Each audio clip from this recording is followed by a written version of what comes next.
두 가지의 명령, 세 가지의 실천, 두 가지의 명령, 세 가지의 실천이라는 제목으로 말씀을 나누기 원합니다.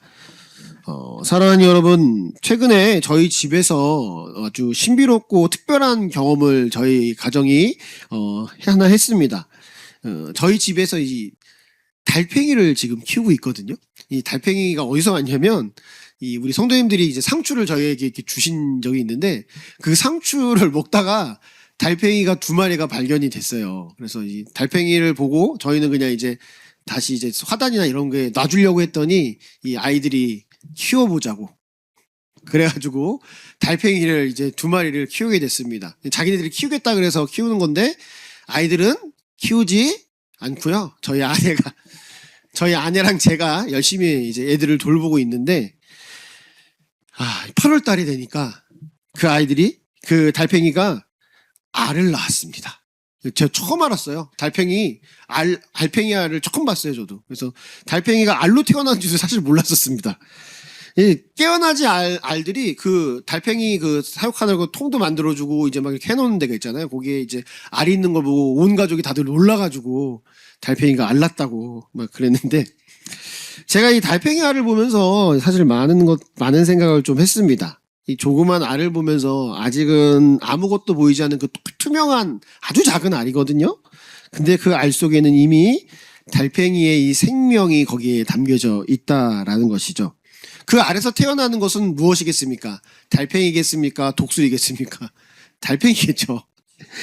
예, 세상의 모든 생명은 이제 무엇으로부터 태어났는가에 따라서 그 존재랑 그의 모습이 다 결정되어 있다라는 말씀을 드리고 싶어서 제가 이런 말씀을 드렸던 것이죠.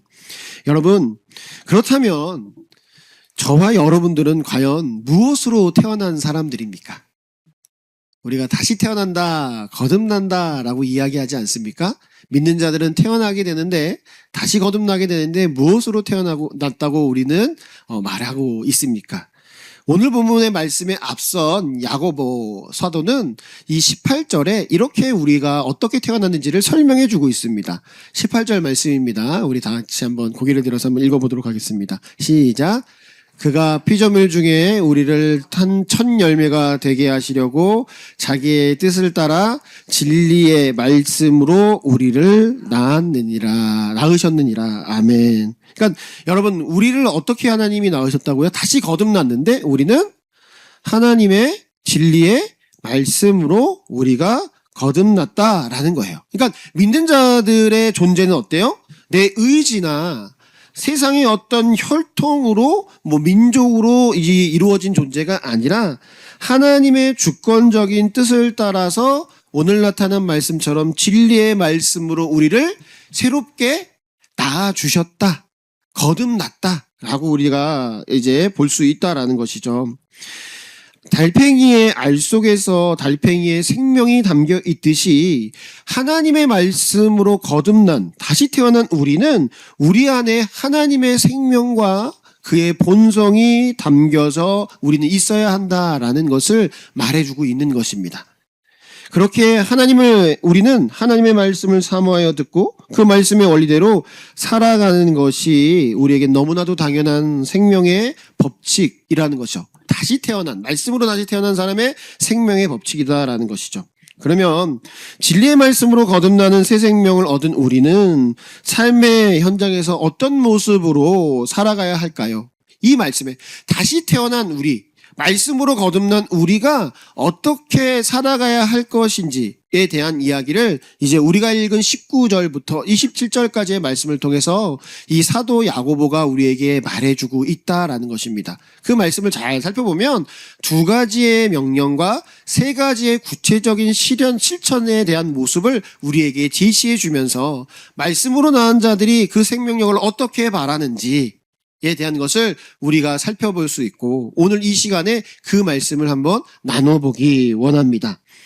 그래서 2가지의 명령을 우리는 잘 알고 있으셔야 한다라는 것입니다. 그 중에 첫 번째 명령은 하나님의 말씀을 잘 들어야 한다라는 거예요. 들어야 한다라는 겁니다. 이 19절 말씀을 보시면 이렇게 말씀이 나옵니다. 함께 읽어보겠습니다. 시작. 사람마다 듣기는 속히하고 말하기는 더디하며 성내기도 덜이하라 라고 이야기합니다. 여러분 이 말씀을 보시면 우리는 이 19절 말씀을 우리가 읽어보면 뭐라고 우리가 쉽게 생각을 하죠? 사람마다 듣기 속히하고 말하기는 더디하고 성내기도 더디해라 라고 말하면 우리는 이것을 보고 단순하게 이것이 사람과 대화할 때 남의 말을 잘 들어주고 우리 말은 조금 조심해라 라고 하는 도덕적인 처세술로 우리는 이것을 잘 읽습니다. 저도 그렇게 통독하면서 이렇게 읽어보면 그런 말씀으로 잘 비춰지고 우리가 그렇게 쉽게 이해할 수 있게 보입니다. 귀는 두 개고 입은 하나니 두 배로 듣고 한 입으로 말하라 라는 세상의 지혜로 우리가 오해할 수 있다라는 것이죠. 그런데 여러분 사실은 1장 19절 말씀은요. 제가 18절 말씀에도 사실 이제 말씀을 드렸던 것처럼 우리의 이 이야기 듣기는 속히하라라고 하는 이 말은 인간관계에서 대화의 기술을 말하고 있는 것이 아니다라는 것이죠. 야고보서 1장 전체의 말씀 안에서 이 본문의 말씀을 우리가 살펴보아야 하는데 말씀 전체의 문맥으로 보면은 이 듣기는 속히하라 할 때 이 들으라라고 하는 거는 사람 간의 이야기가 아니라 하나님의 말씀을 속히 들으라라는 이야기예요. 하나님의 말씀을 속히 들으라라는 명령입니다. 그래서 21절 말씀을 보시면 이 21절 마지막 부분에 이 속히 듣고라고 하는 이야기에 대해서 마지막에 마음에 심어진 말씀을 온유함으로 받으라라고 표현을 해요. 온유함으로 받으라, 다른 말로 온유함으로 들으라 라는 표현을 하고 같이 볼 수 있다라는 것이죠. 그러니까 이 말씀은 우리가 말씀을 듣는 것이 우리 삶의 최우선 과제로 되어야 한다라는 거예요. 속히 들으라라고 하는 것은 최우선 과제로 우리는 하나님의 말씀으로 생명을 갖고 있는 말씀으로 거듭난 우리는 말씀을 듣는 것이 우리에게는 가장 속히 될 일이다라고 우리에게 이야기해주고 있는 것이다라는 것이죠. 여러분, 제가 이 몸이 아픈 성도님들 신방을 가면 제가 늘 물어보는 이야기가 있다고 했잖아요. 그게 무엇이겠습니까? 제가 늘 하는 이야기가 성도님들 식사는 잘 하세요? 밥은 잘 먹습니까? 라고 제가 언제나 물어봅니다. 왜 그럴까요? 식사를 잘 하셔야 건강에 척도가 된다라는 거예요.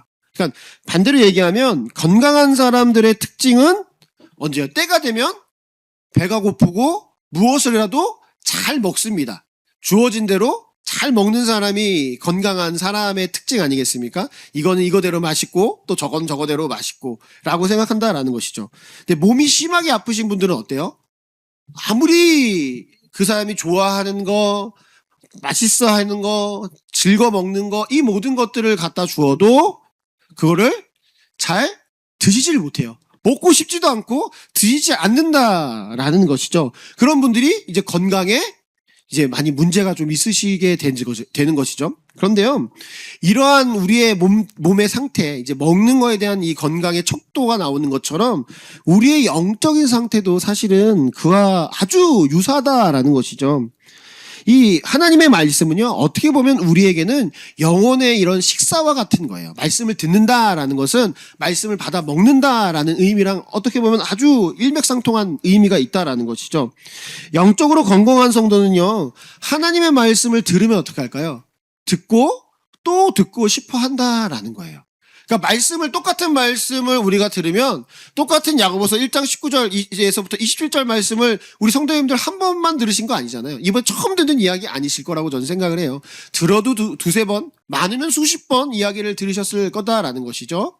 근데 이런 말씀을 우리가 들으면서 어떤 반응으로 이 말씀을 보냐라는 것이죠.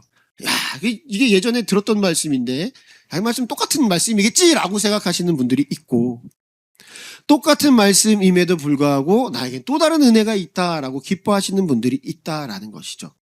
그리고 여러분, 이 말씀을 우리가 주일날 듣지 않으면 거의 일주일 동안 말씀을 또 못 듣고 하는 건데, 그렇게 했어도 우리의 마음에 말씀을 들어야 되는데, 말씀을 듣고 싶다. 말씀을 마치 우리가 배가 고프면 음식을 먹는 것처럼 말씀을 다시 한번 듣고 싶다라는 마음이 안 생긴다라고 한다면 어쩌면 우리의 영적인 건강에도 어느 정도 문제가 있을 수 있다라는 것을 여기서 계속 이야기해주고 있다라는 것이죠. 그러니까 여러분 어떻게 보면은 하나님의 말씀을 들으라, 이거 너무나 당연한 건 아닙니까? 라고 하지만 이게요, 우리에게는 어떻게 보면 영적인 우리의 건강의 신호를 볼 수 있는 아주 중요한 척도라는 거예요.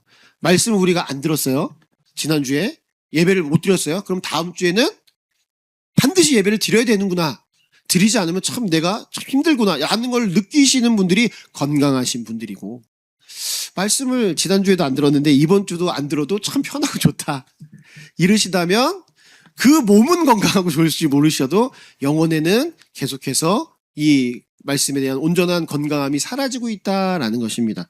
그러기에 사랑하는 여러분, 말씀을 향한 영적인 식욕이 왕성히 살아계십니까? 이 왕성한 이 말씀을 듣는 상태가 바로 우리의 영혼을 잘 건강을 보여주는 척도임을 잘 기억하시며 말씀을 속히 잘 들으시는 귀한 믿음의 종들 되시길 간절히 바랍니다.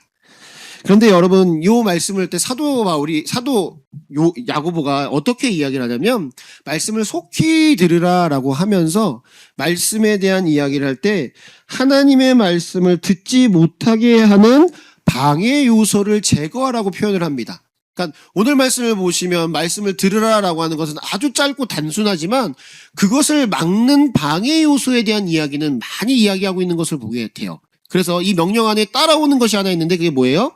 바로 말씀을 듣기 속히 들으라고 하면서 말하기를 더디하고 성내기를 더디하라라고 우리에게 이야기를 하고 있는 것을 보게 됩니다.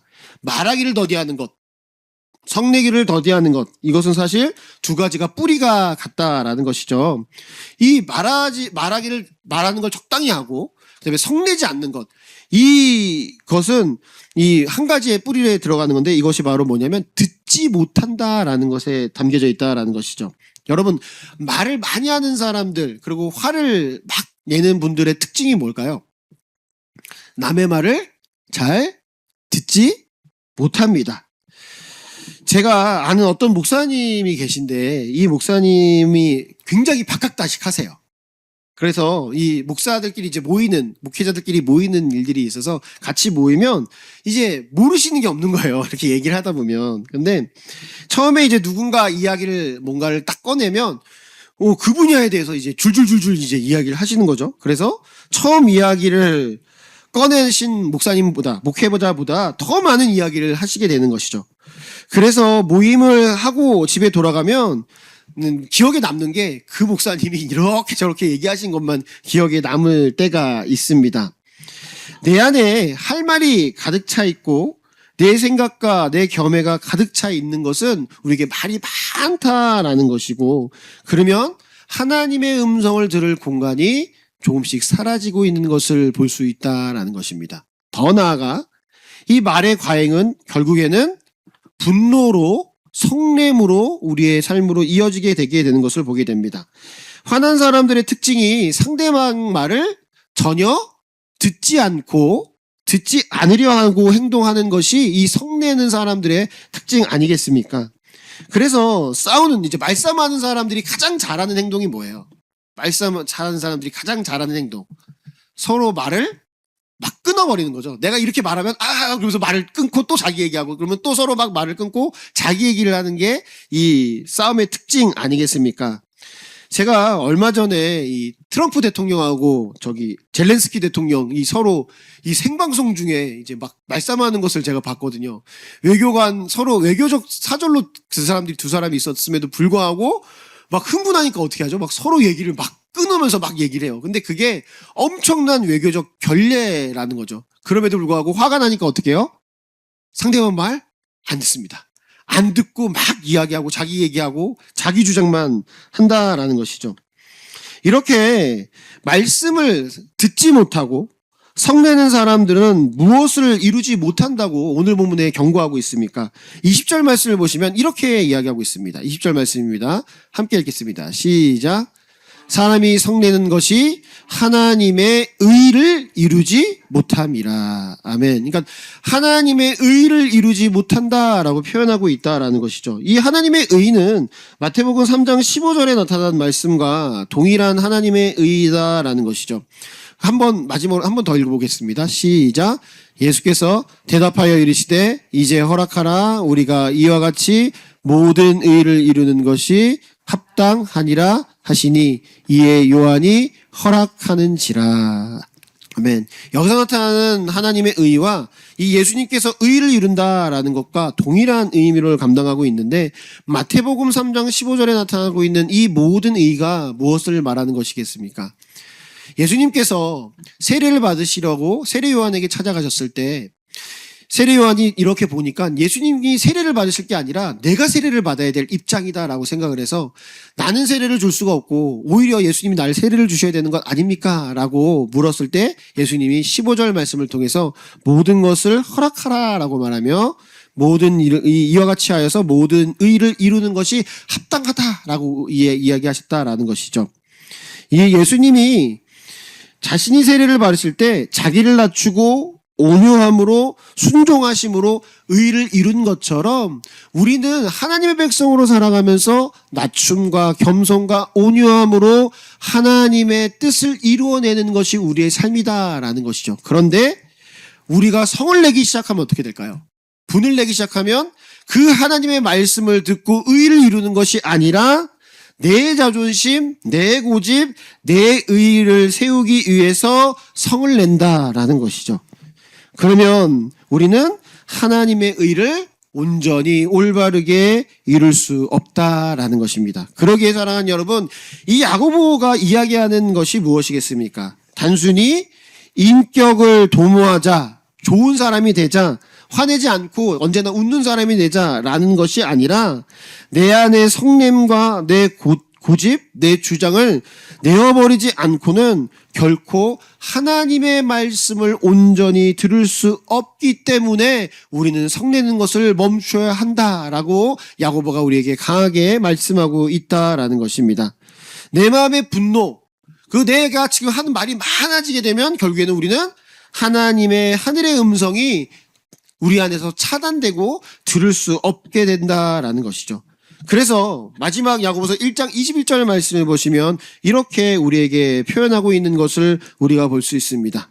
21절 말씀을 보시면 이렇게 나와 있습니다. 그러므로 모든 더러운 것과 넘치는 악을 버리고 너희 영혼을 구원할 바 마음에 심겨진 말씀을 온유함으로 받으라. 사랑하는 여러분, 내 안에 성냄과 혈기라고 하는 그 모든 잡초를 뽑아내십시오.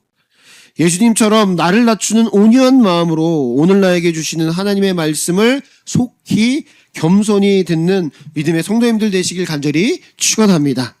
이것이 첫 번째 명령인 하나님의 말씀을 속히 들으라라고 하는 영적인 원리입니다. 두 번째 명령은 무엇이겠습니까? 두 번째 명령은 말씀을 들은 즉시 행하라라는 겁니다. 여기서 이제 야고보의 가장 대표적인, 그러니까 야고보서를 읽어보셨으면 아시겠지만 야고보서의 특징은 행함 없는 믿음은 죽은 것이다. 그러니까 행함을 강조하는, 행동해야 된다라고 하는 이 야고보의 절대적인, 이런 가장 대표적인 말씀이 22절에 등장하게 됩니다. 22절 말씀을 보시면 이렇게 나오죠. 함께 읽겠습니다. 시작. 너희는 말씀을 행하는 자가 되고 듣기만 하여 자기를 속이는 자가 되지 말라라고 이야기합니다. 그러니까 말씀을 듣고 이제는 두 번째는 어떻게 해야 돼요? 행하는 자가 돼야 된다라는 겁니다. 오늘날 수많은 믿음의 성도들이 빠지는 가장 무서운 영적인 함정이 무엇인지 아십니까? 바로 이런 직적 감성주의, 영적인 기만에 우리는 잘 빠지게 된다라는 거예요. 무슨 이야기인가 하면 설교를 들으면 감동을 받고 성경의 지식이 늘어나면서 기뻐하지만 그것을 가지고 마치 자신이 영적으로 성숙해졌고 말씀대로 살고 있다라고 착각하게 우리가 된다라는 것이죠.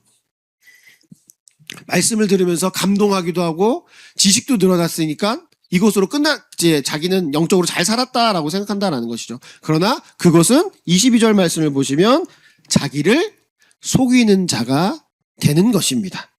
이 야고보 시대에도 이러한 지적인 것만 채우고 그런 거에 기뻐했던 사람들이 많이 있었습니다. 그래서 이들을 향해서 자신을 속이는 자가 절대로 되지 말라라고 우리에게 말씀하고 있다라는 것이죠. 그리고 야고보는 이것을 비유로, 거울에 대한 비유를 통해서 자신의 모습을 잊어버리고 있는 이상한 모습을 하고 있는 것이다라고 우리에게 설명해주고 있다라는 것이죠. 이 거울 비유가 뭐냐면 우리는 이 거울을 자주 보지 않습니까?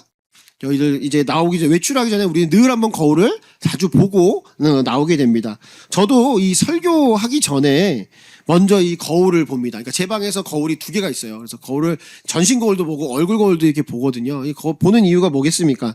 잘생긴 얼굴 한 번 더 보고 싶어서가 아니라 그 머리에 뭐라도 이렇게 있는지 한 번씩 이렇게 보고, 그리고 제가 좀 잘 보는 게 하나 있어요. 그게 뭐냐면 이 넥타이를 잘 봅니다. 넥타이가, 저는요 이 넥타이가 삐뚤어져 있는 걸 보면은 이게 왠지 이렇게 계속 눈에 거슬리더라고요. 그래갖고 제가 넥타이를 언제나 하면 이렇게 해갖고 정확하게 여기 딱 맞게 딱 제가 이렇게 넥타이를 하고 이제 설교하러 가거든요. 어때, 잘 맞았습니까?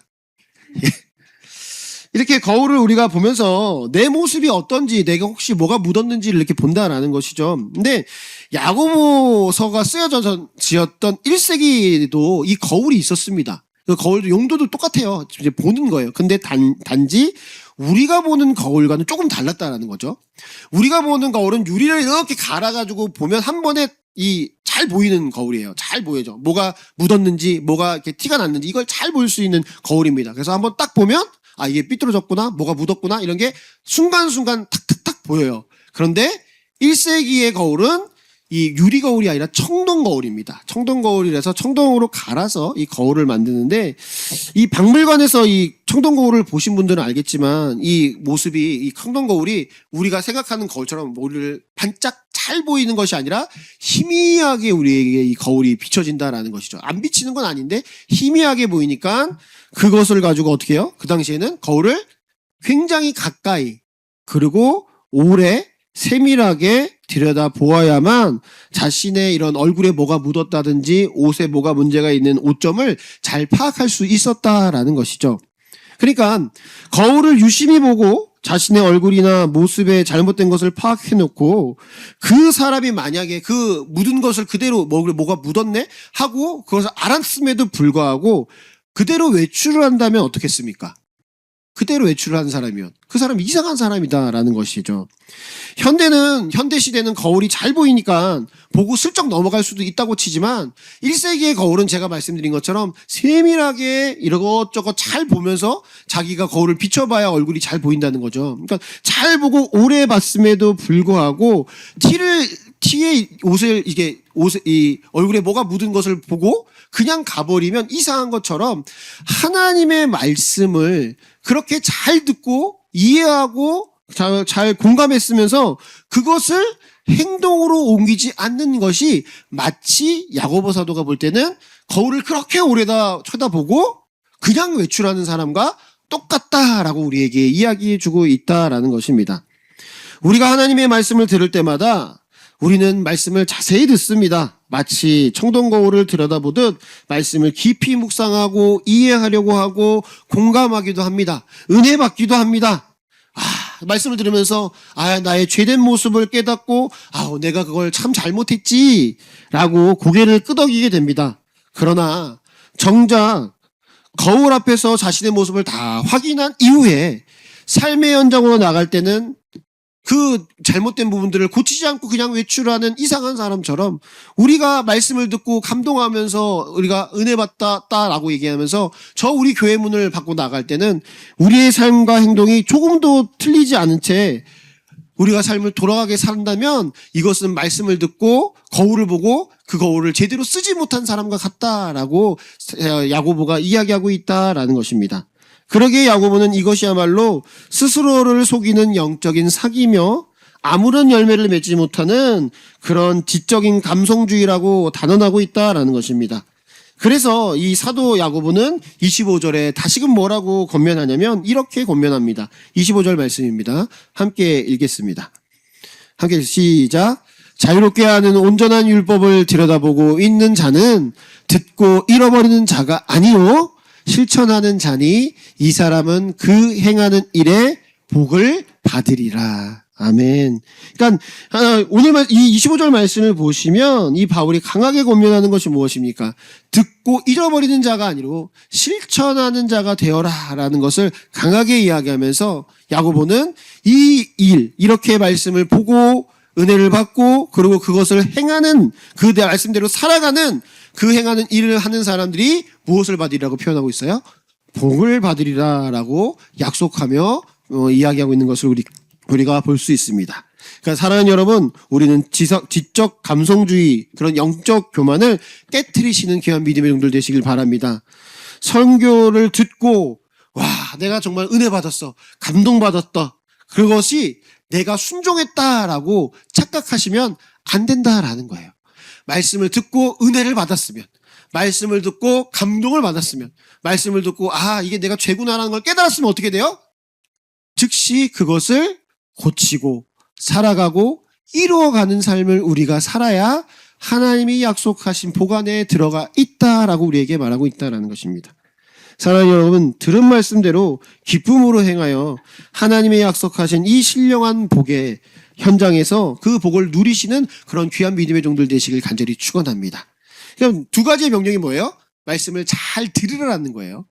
그리고 말씀을 잘 행하라는 거죠. 근데 말씀을 잘 들으라고 하는 거는 결국에는 뭘 하지 않아야 된다는 거죠? 말을 많이 하거나 성내지 않아야 하나님의 말씀을, 영적인 말씀을 잘 들을 수 있다라고 우리에게 얘기했다면, 말씀을 듣고 행하라라고 하는 것은 거울 보고 그냥 나가는 사람 되지 말고 거울처럼 세밀하게 말씀을 봤으면 그 거울에서 티나는 것을 닦아내고 나가는 사람처럼 그것을 행동하며 일을 해라라고 우리에게 말씀해주고 있다라는 거예요. 그렇다면 사랑하는 여러분, 그러면 이 두 가지의 명령을 따라서 우리가 그러면 최소한 어떠한 일을 해야 될지 이제 야고보는 구체적인 행동을 26절과 27절에서 이렇게 이야기해주고 있는 것을 보게 됩니다. 세 가지의 모습으로 실천을 구체적으로 이야기합니다. 첫째는 내 혀에 재갈을 물리는 말의 실천입니다. 언어의 실천이다라는 것이죠. 그러니까 요거는 어떻게 보면 성냄하고 같이 붙어 있다라는 것이죠. 26절 말씀을 함께 읽어보도록 하겠습니다. 시작. 누구든지 스스로 경건하다 생각하며 자기 혀를 재갈 물리지 아니하고 자기 마음을 속이면 이 사람의 경건은 헛것이니라. 아멘. 여러분, 여기서 혀에 재갈을 물린다라고 하는 것 잘 알고 계시는 것처럼 내 감정과 내 성냄을 통제해야 한다라는 것이죠. 그래서 사도 야고보가 말하는 실천의 첫 번째 현장은 바로 어디에 있어요? 행동보다 우리의 말, 우리의 언어 습관에 이것을 두고 우리가 살아야 된다라고 이야기를 하고 있다라는 것이죠. 어느 깊은 산 속에요, 수도원에 이 수도사 세 분이 있었습니다. 근데 이 세 분이 일주일 동안 이제 은혜를 받아서 일주일 동안 이제 입을 절대 열지 않고 침묵 기도로 하나님께 영광 돌리겠다라고 이 수도사들이 이제 마음의 결정을 하고 다 같이 이제 셋이 앉아서 이 기도하는 기도굴에 다 같이 모여서 뜨겁게 기도를 했습니다. 침묵 기도니까 조용히 기도를 했겠죠. 그렇게 하루, 이틀, 사흘 이렇게 시간이 지나서 이제 마지막 날 밤이 되었습니다. 그런데 그 기도굴에서 기도하고 있는데 그 기도굴에 있었던 촛불이 막 흔들리면서 바람이 불어서 그 촛불이 꺼지려고 하는 거예요. 근데 이제 불이 없었거든요. 그래서 불이 꺼지려고 하니까 너무 놀라서 첫 번째 수도사가 자기도 모르게 입을 열어버렸습니다. 어우, 촛불 꺼지겠다! 그렇게 해서 입을 열었답니다. 그랬더니 이제 그 모습을 본 두 번째 수도승이 깜짝 놀라서 이 첫 번째 수도사를 보면서 자기도 모르게 또 뭐라고 한 거예요. 침묵 기도 중에 말을 하면 어떡하냐고. 당신 때문에 이거 다 끝났다고. 이거 우리 3명 약속했는데 다 끝났다고. 이렇게 이제 막 화를 낸 거예요. 그랬더니 마지막으로 세 번째 이 수도자가 뭐라고 이야기했습니까? 그런 두 사람 모습을 보면서 기쁜 듯이 막 웃으면서 자기도 모르게 또 한마디를 했습니다. 나만 끝까지 말 안 했네. 네. 결국에는 세 분 다 그 일주일 침묵 기도는 못하는 걸로 끝났습니다.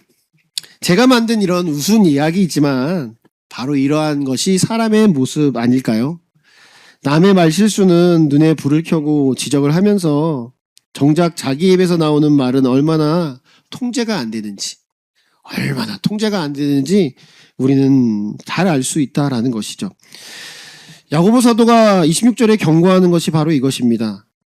말씀을 들고 교회에 오고 기도를 많이 하고 스스로 경건하다라고 생각할지 몰라도 내 입에서 남의 비판과 혈기 부리는 말이 터져 나오면 그 경건은 다 헛된 것이다 라고 우리에게 이야기하고 있다라는 것이죠. 사랑하는 여러분, 내 입술에 성령의 은혜를 붙여서 우리의 입술에 재갈을 불려서 분노와 비난을 멈추고 말씀을 들은 자답게 오직 하나님의 은혜와 덕을 세우고 사람을 살리는 말에 우리가 집중하며 이 말씀을 말하는 삶의 언어의 실천을 이루시며 살아가시는 귀한 믿음의 종들 되시길 바랍니다. 그러니까 가장 먼저 우리가 해야 될 게 뭐예요? 믿는 자들은 말을 잘해야 된다라는 거예요. 두 번째는 무엇이겠습니까? 두 번째는 환난 중에 고아와 과부를 돌보는 사랑의 실천이다라는 것이죠. 27절 말씀을 보시면 이렇게 말씀이 나와요. 함께 읽겠습니다. 하나님 아버지 앞에서 정결하고 더러움 경건은 곧 고아와 과부를 그 환난 중에 돌보고. 아멘. 그러니까 하나님께서 우리에게 실천하라고 하는 아주 구체적인 것 중에 하나는 이 구제, 약한 자를 돌보고 그들을 돌아보고 그들을 보호하라라는 것이에요. 그런데 이 말씀 가운데 중요하게 한 게 볼 게 뭐냐면 이 야고보가 지정한 부분이에요. 고아와 과부를 환난 중에 돌보라라는 것이죠. 그 당시에 있는 이 두 부류는 어떤 부류겠습니까? 이들은 가장 대표적인 소외계층이고 가장 약자들을 이제 지칭하는 것입니다. 그런데 이들의 중요한 특징은 이들은 도움을 받을 수는 있어도 도움을 되갚을 수 없는 약자들을 지금 야고보가 이야기해 주고 있다라는 거예요. 그러니까 우리의 구체적인 실천, 사랑으로 이웃을 돌볼 때는 우리는 어떤 원리를 가지고 이렇게 사랑과 구제를 실천해야 합니까? 되갚을 것을 기대하지 않고 그냥 다 내어주는 사랑으로, 구제로 우리가 이런 사정과 구제를 실천해야 한다라는 것입니다. 참된 경건은 나에게 이득이 되는 사람, 나를 높여주는 사람에게 잘해주는 것이 아니라 아무런 대가를 기대할 수 없는 사람들에게 그들에게 달려가 그들의 환난을 함께 나누고 돌보는 것입니다. 그래서 우리가 하는 이 사랑의 실천은 언제나 주고 끝나는 것으로 우리는 언제나 이러한 삶을 사셔야 한다라는 것입니다. 언제나 주고 끝나는 삶으로 우리가 살아야 한다라는 것이죠. 그래서 우리는 돈을 빌려주는 것이 아니라 주는 것으로 생각하고 우리가 우리의 힘을 다해 도와야 된다라는 것입니다. 우리 교회에서도 이제 그러한 일들을 감당하기 위해서 여러 가지 일들을 저희가 결의하고 이야기하지 않았습니까? 저희가 이제 기억하시는지 모르겠지만 장로님들하고 저희가 이제 이 금년 2026년도에 이야기를 하면서 얘기했던 것 중에 하나가 바로 이 구제에 대한 이야기를 하였던 것을 기억하시는지 모르겠습니다. 그래서 다 같이 모여서 이 공동회의를 할 때 우리가 일정 금액의 구제 금액을 만들어서 이것을 우리가 우리 내부에서 하는 것도 아니라 외부에서 구제 헌금을 하자라고 결정하면서 우리가 그 일을 좀 감당하려고 했다라고 우리가 알고 있지 않습니까? 근데 그 얘기를 이제 장로님하고 오늘 이렇게 얘기를 했거든요. 근데 보통 이제 이런 게 저희들이 기대했던 거는 태풍이 오면 이제 구제 성금 나오고 막 이런 거 하잖아요. 이제 그럴 때 우리가 이제 특정 잔치에 잘 이제 기부를 하려고 저희들이 일정 금액을 딱 모아놓고 그러고 있는데 이상하게 오늘 또 잠깐 얘기했는데 태풍이 안 와요. 꼭 태풍만은 아니지만 이제 어려운 일이 있으면 우리가 교회 이제 대외적인 어려운 일이 있으면 그런 거에 대해서 이제 구제를 좀 하려고 하고 있으니까 그러한 구제를 통해서 우리가 하나님의 일들을 조건 없이 대가 없이 두는 그 사랑의 모습을 교회에서 실천하려고 합니다. 우리의 교회뿐만 아니라 우리 사랑하는 성도님들의 삶 가운데서도 그러한 구제의 삶들을 잘 실천하시는 귀한 믿음의 종들 되시길 간절히 축원합니다. 우리가 주는 도움은 뭐예요? 그냥 주는 거예요. 기브 앤 테이크 아닙니다. 언제나 기부만 있는 그러한 사랑의 실천을 잘 이루어가는 믿음의 종들 되시길 간절히 축원합니다. 마지막 세 번째는요. 자기를 지켜 세속에 물들지 않는 순결의 실천입니다. 순결함을 늘 실천, 거룩함을 늘 실천해야 된다라는 것이죠. 27절 하반절 말씀을 보시면 이렇게 이야기해요. 함께 읽겠습니다. 시작. 또 자기를 지켜 세속에 물들지 아니하는 그것이니라. 아멘. 그러니까 실천을 하는데 우리가 뭐만 실천을 해야 된다고 생각해요? 이웃에 대한 사랑만 실천해야 된다고 생각하는데 그렇지 않아요. 믿는 자들의 모습은 말씀을 따라 듣고 말씀을 따라 행하는 자들의 모습은 우리 스스로를 돌보는 것도 있지만 스스로를 이 세상 가운데서 지켜 세속에 물들지 않는 일들도 우리는 구체적으로 해야 한다라는 것입니다. 여러분, 우리가 살아가고 있는 이 세상은 언제나 세속주의에 빠져 있는 세상입니다. 그러기에 믿는 자들은 언제나 세상 가운데 살아가면서 늘 전투하는 모습으로 살아간다라고 이야기하죠. 왜요? 거룩한 싸움을 늘 우리는 해가고 있기 때문입니다. 우리가 살아가고 있는 이 세상은 돈과 성공과 쾌락과 자기중심적 가치관이 지배하고 있는 세상입니다. 그리고 우리도 그 세상 가운데 속하여 살고 있습니다. 그러기에 우리는 언제나 이 속된 세상 가운데서 하나님의 거룩함을 찾아내는 그런 일들을 언제나 물지 않는 노력을 언제나 하셔야 된다라는 것이죠. 이와 같은 가장 대표적인 이 예화가 뭐냐면 바로 우리가 사는 곳이 연탄공장 같다라고 이제 신학자들이 보통 이야기를 합니다. 연탄공장에 살고 있는 사람들이 어떻습니까? 눈에 보이진 않아요. 연탄재가. 보이면 큰일 나니까. 근데 보이진 않는데 하루의 시작을 할 때 하얀 옷을 입고 가서 이렇게 하루 일상을 보내고 돌아오면 거뭇거뭇한 연탄재가 몸에 막 붙어 있습니다. 그러면 우리는 어떻게 해야 되죠? 몸을 깨끗이 씻고 옷을 깨끗이 세탁을 하고 마스크도 언제나 써야 그 거룩함과 깨끗함을 유지하고 건강을 유지할 수 있는 것처럼 우리가 세상을 살아가는 자들은 언제나 자신의 순결함과 세속에 물들지 않으려고 하는 그 거룩함을 가지고 우리는 늘 살아가야 한다라는 것입니다. 특별히 지금 이 세상 가운데 우리가 살아가면서 우리 젊은 세대들이 살아가면서 우리가 주의하며 잘 살펴봐야 될 것이 무엇이겠습니까? 바로 도파민 중독에 대해서 우리는 좀 잘 생각해 봐야 될 것입니다.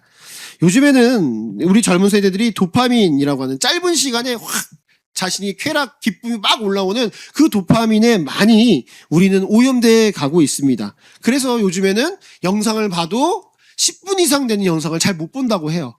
보통 8분.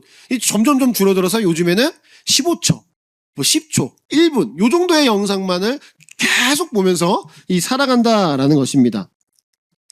과정과 인내를 버린 즉각적인 쾌락과 그 다음에 그런 자극 속에서 우리가 살아가고 있는 게 지금 우리 세대의 모습이다라는 것이죠. 젊은 세대의 모습이고 그것이 이제 우리 나라뿐만 아니라 온 세대의 그러한 모습들이 계속해서 드러나고 있다라는 것입니다.